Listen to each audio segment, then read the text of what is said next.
नमस्कार दर्शक मित्रों, आप देख रहे हैं जीपीएमसी न्यूज़ 24/7 લાઈવ।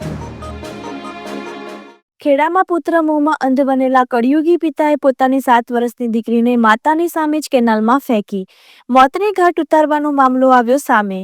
પોલીસ દ્વારા આરોપી પિતા વિજય સોલંકીને ઝડપી પાડવામાં આવ્યો। કઠલાલ તાલુકાના માલવણ ગામના વિજય સોલંકીએ પિતા 7 વર્ષીય પોતાની દીકરી ભૂમિકાની કેનાલમાં ફેંકી હત્યા કરી। મૃતક દીકરીના માતા અંજના સોલંકીએ પતિ વિજય સોલંકી સામે આંતરસુબા પોલીસ મથકે ફરિયાદ નોંધાવી હતી।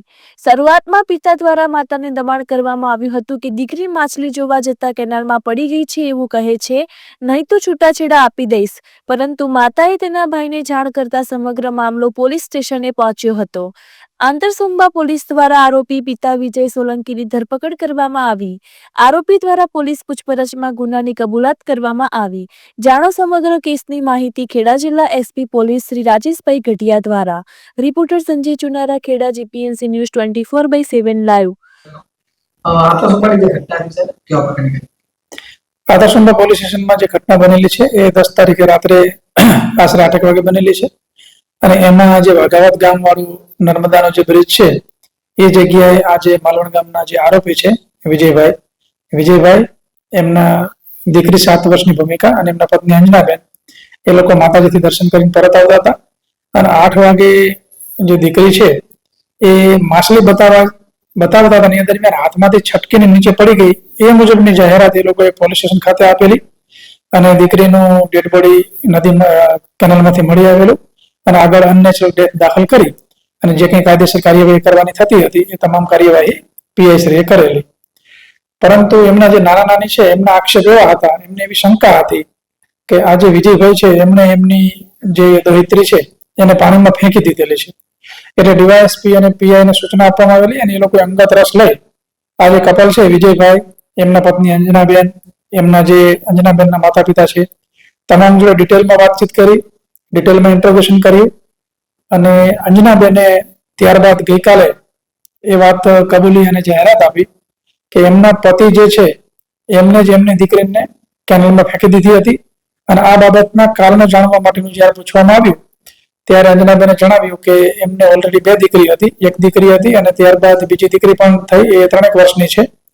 એટલે એમના પતિ વારંવાર એમને માનસિક ટોર્ચર કરતા હતા, એમને દીકરો જોઈતો હતો અને દીકરી બાબતમાં સતત અંજનાબેનને માનસિક ટોર્ચર કરતા હતા અને ઘણી વખત આ બાબતમાં એ પોતાના પિયરે પણ ગયેલા છે। ત્યારબાદ જે 10 તારીખનો બનાવ બન્યો એમાં આ વ્યક્તિ બ્રિજ ઉપર પોતાની દીકરીને લઈ અને ત્યાંથી જ સીધી ફેંકી દીધેલી અને અંજનાબેને જ્યારે વિરોધ કર્યો ત્યારે અંજનાબેનને એને એવી ધમકી આપેલી કે જો તો કોઈને કહી દઈશ આ બાબત તો હું તને છૂટાછેડા આપી દઈશ। એટલે એ ડરને મારી અંજનાબેને થોડોક ટાઈમ સુધી કોઈને કીધેલું નહીં, પરંતુ ત્યારબાદ પોલીસે પણ વિગતવાર પૂછપરછ કરતા અંજનાબેને વિગત જણાવેલી છે અને આરોપી જે વિજય છે એની પૂછપરછ કરતા એને પણ કબૂલાત કરેલી છે અને અંજનાબેને ફરિયાદ આપેલી છે અને મર્ડરનો ગુનો દાખલ કરી અને જે આરોપી વિજય સોલંકી છે એમની ધરપકડ કરેલી છે અને હાલ અમારા જે આંતરસુબા પીઆઈ છે એ ડીવાયએસપીના સુપરવિઝન હેઠળ તપાસ કરી રહ્યા છે।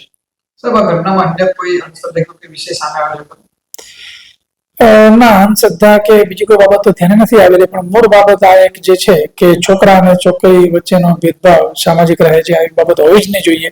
ખૂબ જ કરુણ ઘટના છે અને 2 દીકરી હતી તેમાંથી એક દીકરીનો આ રીતના એક મતલબ જઘન્ય કૃત્ય કહી શકાય એ પ્રકારનું કૃત્ય એના પિતાએ કરેલ છે અને હાલ એના પિતા જે આરોપી છે પોલીસ કસ્ટડીમાં છે। પોલીસ દ્વારા આમાં તમામ પ્રકારના પુરાવા મેળવવાનો પ્રયત્ન ચાલુ છે। હાલ અમારી પાસે જે નજરે જોનાર સાક્ષી છે જે દીકરીના મધર અને આરોપીના પત્ની એમને પોતે ફરિયાદ આપેલી છે। એ સિવાય એના જે પરિવારજનો છે એ લોકોને અમે અલગ અલગ રીતે પૂછપરછ કરી રહ્યા છીએ, પરંતુ હાલ અમારી પાસે મુખ્ય પુરાવો જે ફરિયાદીએ નજરે જોયેલ છે બનાવ એ છે, અન્ય પુરાવા મેળવવાની તજવીજ ચાલુ છે।